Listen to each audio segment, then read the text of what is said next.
Hello दोस्तों, कैसे हैं। मैं अश्विनी कुमार जोशी एजे क्लासेस में आपका हार्दिक स्वागत एवं अभिनंदन करता हूं। दोस्तों, बहुत दिनों के बाद हम अपना फिर प्रैक्टिस सेशन शुरू कर रहे हैं, जिसमें आपको हम मैथ के बेहतरीन सवालों से रूबरू कराएंगे, जिसमें अर्थमेटिक, एडवांस, ज्योमेट्री, मेंसुरेशन, हर तरह के सवाल आपको देखने को मिलेंगे और उसका बेस्ट से बेस्ट अप्रोच हम देने का प्रयास करेंगे। बस आपको वीडियो को लास्ट तक देखना है और पसंद आए तो इसको लाइक, शेयर और सब्सक्राइब जरूर कर देना मेरे दोस्तों, ठीक है। तो देर न करते हुए आइए हम सवाल पर चलते हैं। क्या कह रहा है सवाल? एक परसेंटेज का सवाल है। एक छात्र 25% अंक प्राप्त करता है और 60 अंकों से अनुत्तीर्ण हो जाता है। दूसरा छात्र 50% अंक प्राप्त करता है और न्यूनतम अंक से 40 अंक ज्यादा प्राप्त करता है। तो परीक्षा का पूर्णांक क्या था? इस तरह के सवाल को हम बेसिक से भी कर सकते हैं और अपने तरीके से भी कर सकते हैं। तो दोस्तों, बेसिक हम आपको अपने प्रॉपर वे पढ़ाएंगे तो वहां पर बताएंगे। आइए, इसका अपना तरीका क्या होता है लगाने का, एकदम बेहतरीन तरीका। कह रहा 25% अंक पाएगा। इसमें तीन तरह की सवाल बनती है। तो क्या कह रहा है मेरे दोस्तों? 60 अंकों से फेल हो जाता है। तो 60 नंबर से मेरे दोस्तों फेल हो जाता है। जो कह रहा है उसको लिख देंगे। अगर वही 50% अंक पाता है तो जितना पाना चाहिए उससे वो क्या करता है, 40 नंबर ज्यादा पा जाता है मेरे दोस्तों। अब इन दोनों का डिफरेंस निकाल लीजिए, घटा देंगे तो कितना आएगा? -25% आएगा मेरे दोस्तों। और यहां हल करेंगे तो माइनस प्लस माइनस और माइनस माइनस प्लस हो जाएगा। और माइनस में कितना आएगा मेरे दोस्तों? -100 नंबर आ जाएगा। अब ये माइनस माइनस प्लस हो जाएगा। अब आपको पता है परसेंटेज में कोई भी चीज अपनी इनिशियल स्टेज में कितनी होती है? 100 होती है। तो 25% का मान अगर हमारे दोस्तों 100 है, तो अगर इसको हम 100 बनाएंगे तो 4 से मल्टीप्लीकेशन करना पड़ेगा। और जैसे ही 4 से मल्टीप्लीकेशन करेंगे तो 100% का मान कितना हो जाएगा? 400। तो हमारी परीक्षा का पूर्णांक कितना हो जाएगा मेरे दोस्तों? 400। तो इस सवाल का उत्तर कितना हो जाएगा? 400। अब इसमें तीन तरह के सवाल क्या बन सकते हैं मेरे दोस्तों? वह मिनिमम पूछ सकता है उत्तीर्णांक, और मिनिमम उत्तीर्णांक परसेंट पूछ सकता है। तो एक में मिनिमम नंबर पूछ सकता है, एक में मिनिमम उत्तीर्णांक परसेंट पूछ सकता है। तो इसको आप ट्राई करिएगा। तो हम पढ़ाएंगे तो आपको सारा का सारा बताएंगे मेरे दोस्तों, ठीक है। आप इसका स्क्रीनशॉट लीजिए, हम आपको इसी पैटर्न के एक दूसरे सवाल पर लेकर चलते हैं, ठीक है।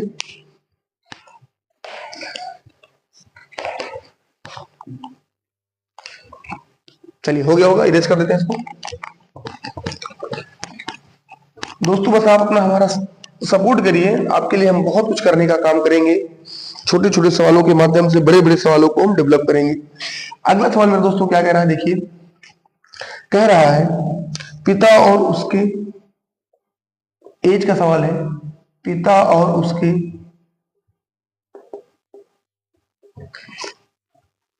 पुत्र के वर्तमान आयु का योग 60 वर्ष है। कितना है मेरे दोस्तों? 60 वर्ष है। 6 साल पहले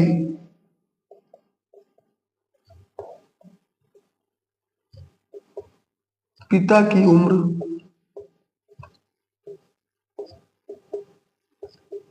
पुत्र की उम्र की 5 गुनी थी। 5 गुनी थी। 6 साल बाद 6 साल बाद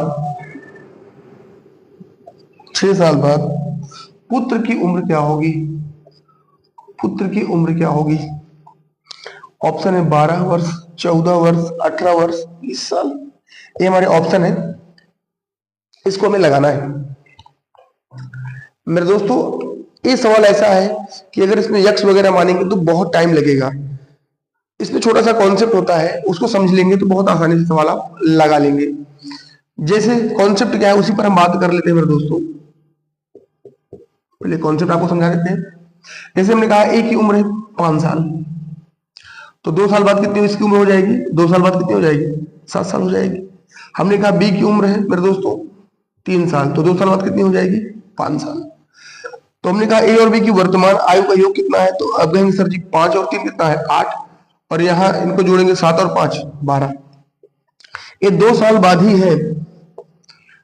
तो अगर ए 2 साल बाद 2 बढ़ा, 2 साल बाद 2 बढ़ा। अब अगर हमने कहा ए और बी की वर्तमान आयु का योग अगर 8 है तो 2 साल बाद कितना हो जाएगा, तो कह रहे हैं 12, जबकि आपके हिसाब से कितना होना चाहिए 10।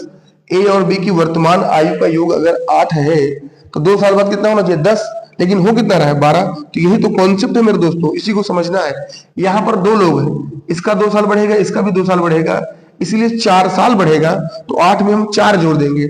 इसी प्रकार पीछे जाएंगे तो कम कर देंगे, तो जितना साल आगे जाएंगे अगर एक व्यक्ति है तो उतने का गुणा कर देंगे, जोड़ देंगे, घटा देंगे, 2 है तो डबल ट्रिपल कर देंगे। ठीक है, अब सवाल क्या है इसको समझते हैं। ये तो कॉन्सेप्ट हो गया। कह रहा पिता और उसके पुत्र की वर्तमान आयु का योग कितना है 60 है। अब 60 है, वो 60 है उससे नहीं मतलब है, हमें यहाँ रेशियो किसका दे रखा है, पिता और पुत्र की 6 साल पहले की उम्र। तो 6 साल देखिए इसको समझा देते हैं। 6 साल पहले पिता अनुपाति पुत्र, तो पिता 5 गुना था, पुत्र कितना था 1, ये 6 साल पहले था। तो 6 साल पहले इसको भी ले जाओ, ये वर्तमान में अगर 60 है तो 6 साल बाद जाएंगे, 1 के लिए तो 6, तो 2 के लिए कितना हो जाएगा 12। तो 6 साल पहले उनकी आयु का योग कितना हो जाएगा, योग कितना हो जाएगा मेरे दोस्तों, 6 से 12 घटा दो, तो 60 में से 12 घट जाएगा, कितना आएगा 48 आ जाएगा। तो 6 साल पहले का योग दिया है, 6 साल पहले का अनुपात दिया है, तो हम आराम से 6 साल बाद का भी निकाल सकते हैं। तो टोटल योग कितना है मेरे दोस्तों, यहाँ पर 48 है, यहाँ पर टोटल योग कितना है 5 और 1 6। किसका निकालना है मेरे दोस्तों, पुत्र का। तो पुत्र का कितना है 1, तो गुणा कर दो, 6 8 48। तो 6 साल पहले पुत्र की उम्र कितना था 8 साल, 6 साल पहले था ये। 6 साल पहले से जब हम इसमें और 6 जोड़ेंगे तो वर्तमान आ जाएगा, और इसमें अगर हम और 6 जोड़ देंगे तो हमारा आंसर आ जाएगा, क्योंकि पूछ रहा है 6 साल बाद क्या होगा। तो 6 साल पहले इतना था, 6 जोड़ेंगे वर्तमान में आ जाएंगे, फिर 6 जोड़ेंगे तो जो पूछ रहा है वो आ जाएगा। तो जोड़ो कितना हो जाएगा 8 से 14, 14 और 6 20 साल। तो पुत्र की उम्र कितनी हो जाएगी मेरे दोस्तों 20 साल। तो इस प्रकार हमारा इस सवाल का उत्तर हो जाएगा 20 साल। ठीक है, तो हमने आपको समझाने का प्रयास किया है अपने तरीके से। बाकी जब हम आपको एज पढ़ाएंगे तो हर एक कॉन्सेप्ट को बेहतरीन तरीके से समझाने का काम करेंगे मेरे दोस्तों। तो आप इस सवाल को ऐसे लगाएंगे, एक्स वगैरह मानेंगे तो टाइम बहुत खराब हो जाता है उसमें, और सवाल लगता भी नहीं है जल्दी से। ठीक है, आप इसका स्क्रीनशॉट लीजिए, आपको हम दूसरे सवाल पे ले चलते हैं।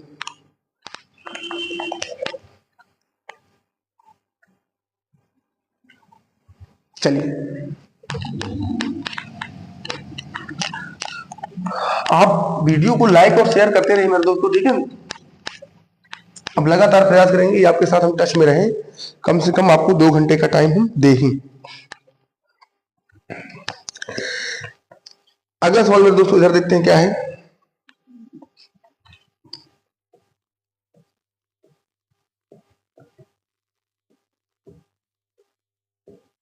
ये सवाल है, इसका मान पूछ रहा है, बहुत इजी सवाल है। अगर आपको फॉर्मूला पता है a माइनस बी और a प्लस बी का, तो क्या होता है a square minus b square, ये फार्मूला होता है। तो अंडर रूट 10 का स्क्वायर कितना हो जाएगा 10, और 3 का स्क्वायर कितना हो जाएगा 9, तो 10 में से 9 गया 1। इस सवाल का उत्तर हमारा हो जाएगा 1। इसमें तो कुछ दम ही नहीं था, इस सवाल में कोई दम नहीं था, तो इसको हम आसानी से ऐसे लगा लेंगे। ठीक है, चलिए इसको भी रेज कर देते हैं। छोटे छोटे भी सवाल हैं, बड़े बड़े भी सवाल हैं, जहां जैसे सवाल आएंगे हम करते रहेंगे मेरे दोस्तों। ठीक है, एक सवाल देखिए परसेंटेज का और आ गया है, लेकिन इसमें ज्योमेट्री का कॉन्सेप्ट है। कह रहा है वर्ग की भुजा मापते समय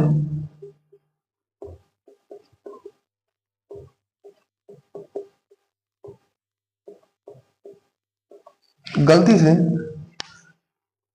2% ज्यादा माप लिया।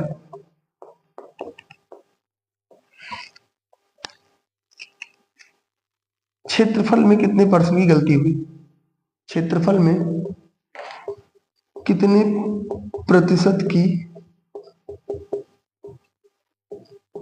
गलती हुई। अब ये सवाल थोड़ा घुमा कर पूछा गया है, लेकिन कोई बात नहीं है, इस सवाल को भी हम बहुत आसानी से लगा लेंगे विद इन टाइम। देखिए वर्ग की भुजा मापते समय गलती से 2% उसकी भुजा को ज्यादा माप लिया गया है, तो क्षेत्रफल क्या होगा मेरे दोस्तों, क्षेत्रफल कितना होता है भुजा का स्क्वायर ए स्क्वायर।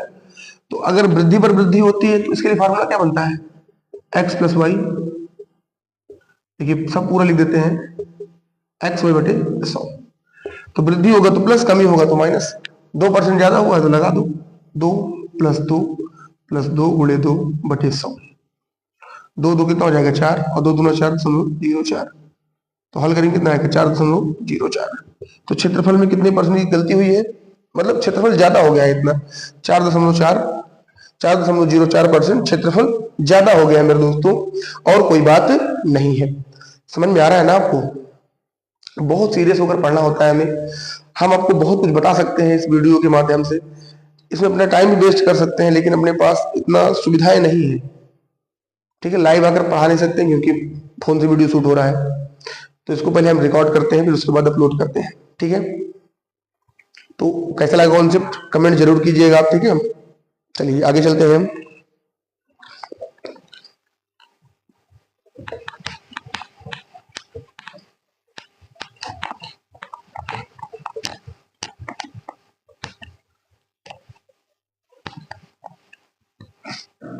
चलिए मेरे दोस्तों आगे चलते हैं। एक सवाल और देखिए क्या कह रहा है।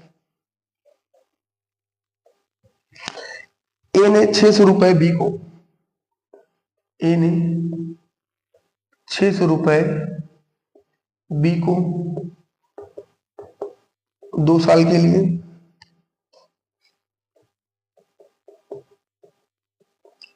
और सी को 150 रुपए 4 साल के लिए उधार दिया। 4 साल के लिए उधार दिया,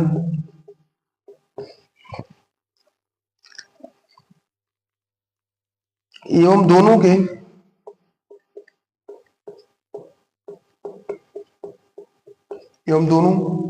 से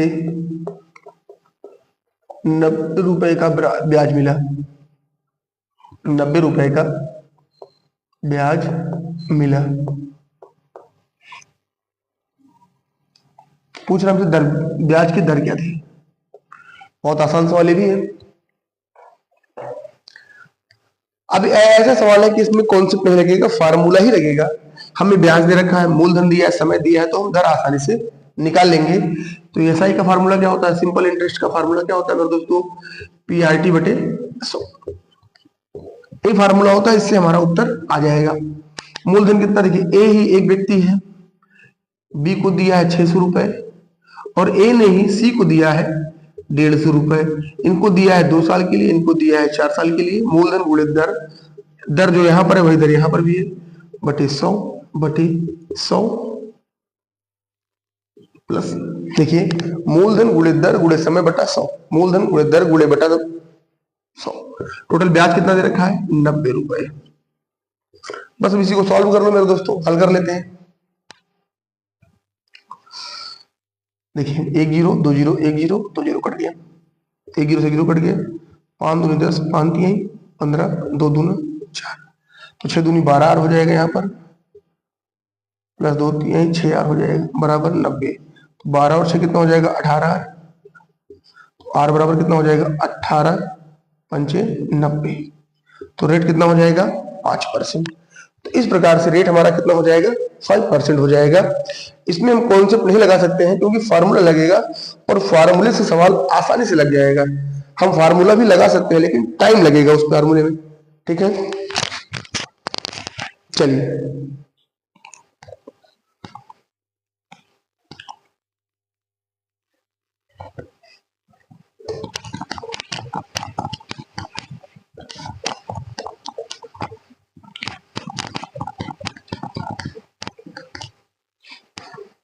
चलिए आगे चलते हैं। क्या कह रहा है देखिए, एक बहुत अच्छा सवाल एबीएसआई का है। कह रहा 800 रुपए साधारण ब्याज पर, साधारण ब्याज पर 3 वर्षों में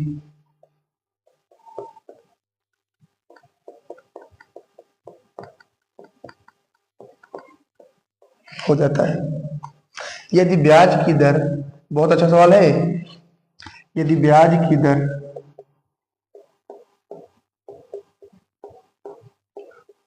3% बढ़ा दी जाए तो कुल रकम कितनी हो जाएगी? तो कुल रकम कितनी हो जाएगी?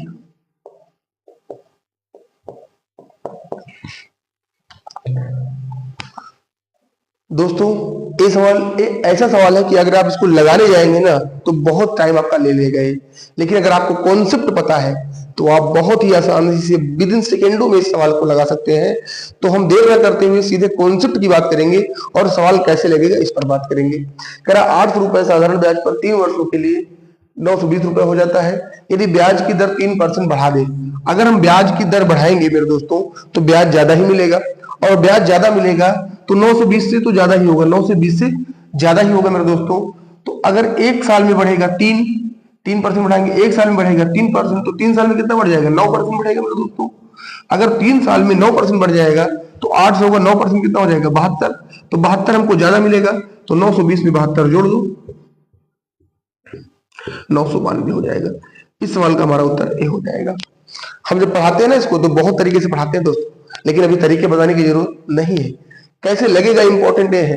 अगर ये बढ़ेगा तो ये भी बढ़ेगा और निश्चित तौर पे ब्याज ज्यादा मिलेगा, और ब्याज ज्यादा मिलेगा तो इसी में जुड़ जाएगा। हो गया, सिंपल से सवाल है, इसको वैसे लगा लेंगे, कोई दिक्कत की बात नहीं है। जब हम पढ़ाएंगे आपको बस आप सपोर्ट करिए हमारा, आपके लिए हम बेहतर से बेहतर करने का काम करेंगे। ठीक है, इसको नोट करिए, हम आगे चलते हैं।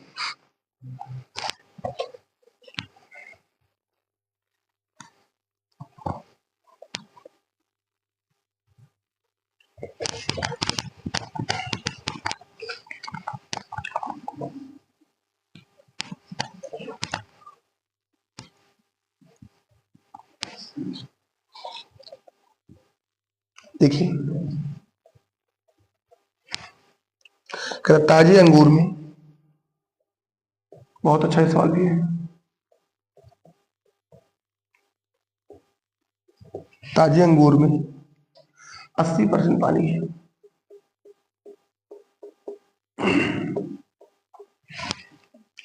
सूखे अंगूर में 10% पानी है,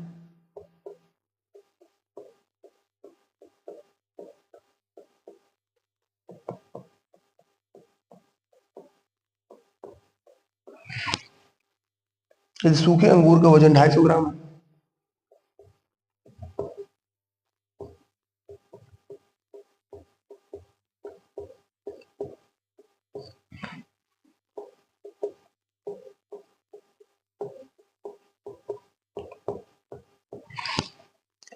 तो ताजे अंगूर का कुल वजन कितना है?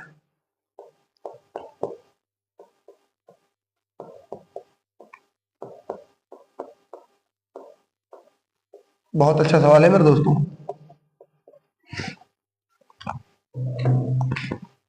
कैसे लगाएंगे आप? चलिए देखिए, ये परसेंटेज का सवाल है, इसको परसेंटेज से भी लगा सकते हैं, रेशियो से भी लगा सकते हैं, लेकिन इसको हम अगर रेशियो से लगाएंगे तो बहुत जल्दी लग जाएगा। करेक्ट, ताजे अंगूर में 40% पानी है, 80% सॉरी, तो 80% का फ्रैक्शन कितना होता है? 4/5 नहीं आता, देखिए दिखा देते हैं। 80% परसेंटेज हटाएंगे, बटे में 0 आएगा, 0 0 कट जाएगा, 2 चौके 8, 2 पंचे 10, तो टोटल 5 था, टोटल 5 था, जिसमें वाटर कितना है मेरे दोस्तों? 4, तो पल्प कितना हो जाएगा? 1। भाई टोटल 5 है, इसमें वाटर कितना हो गया? 4, तो पल्प कितना हो जाएगा? 1। ये तो फ्रेश की बात कर रहा है, फ्रेश जब ताजा होता है तब, और जब ये सूख जाता है तो 10% का फ्रैक्शन मान 1/10 होता है, 10% का फ्रैक्शन मान 1/10, तो टोटल हो जाएगा 10, इसमें वाटर हो जाएगा 1, तो पल्प कितना हो जाएगा? 9। अब यहां पर दोस्तों कॉन्सेप्ट क्या है इसको समझना है। कॉन्सेप्ट यहां पर ये है कि अंगूर है, जो पल्प है उसका क्या कह सकते हैं, पल्प ही कहते हैं इंग्लिश में, वो कभी नहीं बदलेगा, ताजा रहेगा तब भी उतना रहेगा, सूखा रहेगा तब भी उतना रहेगा, तो पल्प नहीं बदलेगा। जैसे इसको भी एक सवाल समझाते हैं, जैसे हमने कहा मिल्क है, वाटर है, 2 3 है, अगर हम इसमें मिल्क मिलाएंगे, मान लीजिए 2 लीटर मिल्क मिला देंगे तो मिल्क हो जाएगा 4, लेकिन पानी तो उतना ही रहेगा। तो जो मिलाएंगे उसकी मात्रा बढ़ेगी, मिक्सचर की मात्रा बढ़ेगी, लेकिन अदर वाला तो सेम ही रहेगा। तो पल्प तो सेम रहेगा, पल्प तो सेम ही रहेगा मेरे दोस्तों। तो पल्प सेम रहेगा तो पल्प को सेम करेंगे हम। यहाँ 9 है तो यहाँ भी 9 से गुणा कर देंगे, यहाँ भी 9 से गुणा कर देंगे, यहाँ भी 9 से गुणा कर देंगे। अब दिया क्या है, देखिए ये तो कंडीशन समझ में आया ना आपको, ये बराबर कर दिया हमने। 250 ग्राम क्या सूखे अंगूर का वजन है, सूखे अंगूर का वजन अगर 250 ग्राम है मेरे दोस्तों, तो यहाँ टोटल कितना है 10। तो टोटल पूछ रहे हमसे, तो टोटल 9 कितना हो जाएगा 45, ताजा तो यही है ना, 0 0 कर जाएगा। 25 पंच 125, 81 लाए 12, 25 चौके 100, 100 में 12 जोड़ोगे 112। तो ताजे का वजन कितना हो जाएगा इतना, अगर एक ग्राम है तो ग्राम हो जाएगा। ठीक है, तो इस सवाल को इस तरह कैसे लगाएंगे, और बहुत देखिए आसानी से लग गया है सवाल, ज्यादा टफ भी नहीं है, लेकिन कॉन्सेप्ट का कितना गहरा यूज हुआ है इसको आपको समझना पड़ेगा, नहीं तो सवाल आप गलत कर देंगे कहीं ना कहीं से। ठीक है, नोट कर लीजिए इसको।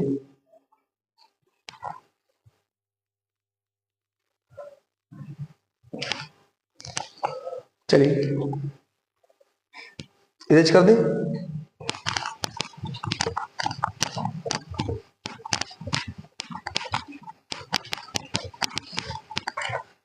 एक सवाल यहां पर है, मैथ में ही आ गया है, घड़ी का सवाल है। तो घड़ी का सवाल है, जिसका सवाल हो तो कॉन्सेप्ट चला के जाएगा। कह रहा है एक घड़ी मध्याह्न से को शुरू होती है,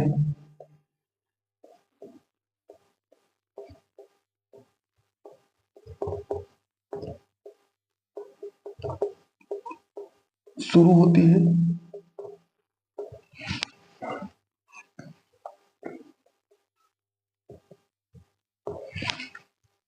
5:10। कितने मिनट पर घंटे की सुई कितने पर घूमेगी?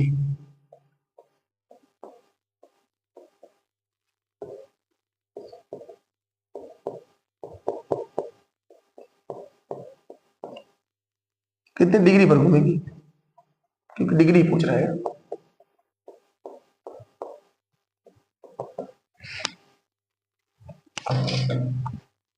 ये सवाल वैसे तो रीजनिंग का है, लेकिन इसको भी हम आपको बता ही देते हैं।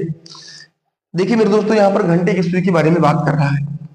कह रहा है एक घड़ी मध्याह्न को शुरू होती है, 5:10 पर घंटे की सुई कितने डिग्री घूमेगी। तो यहाँ पर सबसे जो आपको समझना होगा, जो हमारा घड़ी होता है मेरे दोस्तों, वो टोटल बनाता है 360 डिग्री का एंगल, और इसमें दो प्रकार की सुइयां होती हैं, एक घंटे की सुई होती है, एक मिनट की सुई होती है। जो छोटी होती है वो घंटे की सुई, जो बड़ी होती है वो मिनट की सुई होती है। तो जो 12 घंटे चलती है, 12 आवर, तो चलती है 360 डिग्री। तो 1 घंटे चलेगी तो कितना चलेगी मेरे दोस्तों, 30 डिग्री चलेगी। लेकिन हमें कितना चलाना है 5, क्योंकि 12 बजे शुरू हो रहा है, तो 5 घंटे में कितना चलेगी मेरे दोस्तों 150 डिग्री। लेकिन यहाँ 10 मिनट भी है, 10 मिनट, तो इसको थोड़ा और एलिवेट कर दो। 10 कुल 1 घंटे में होता है 60 मिनट, तो 60 मिनट में कितना जाएगी 30 डिग्री जाएगी। ठीक है, अब इसको मैं 10 बनाना है तो यहाँ 6 से भाग कर दो, तो 10 मिनट में कितना जाएगी 5 डिग्री, तो 5 इसमें और ऐड कर दो, तो कितना हो जाएगा 155 डिग्री। तो हमारी सुई 5 घड़ी जो है 5:10 पर घंटे की सुई जो रोटेशन करेगी वो कितना करेगी 155 डिग्री का रोटेशन करेगी। तो इस तरीके से इस तरह के सवालों को हम लगा लेंगे। तो दोस्तों कैसा लगा, अब कल से हम आपको प्रयास करेंगे कि कुछ एडवांस मैथ के जैसे मेंसुरेशन वगैरह के सवालों को लेकर आए और आपको बताने का प्रयास करें, उसके कॉन्सेप्टों को, उसके टाइप को, उसके वैरायटी को, उसमें के सवालों को, उसको लेकर चलें। क्योंकि आप अर्थमेटिक तो बहुत अच्छे से जानते हैं, एडवांस मैथ की तरफ आपको रुझान ले चलेंगे। एडवांस मैथ में क्या क्या आता है पूरा सिलेबस बताएंगे आपको, उसके बाद हम कुछ आपके लिए नया शुरू करने का प्रयास करेंगे। ठीक है, बस आप लाइक करिए, चैनल को शेयर करिए और सब्सक्राइब करिए। फिर मिलेंगे कल नेक्स्ट वीडियो पर, नेक्स्ट जोश और जुनून के साथ। ठीक है।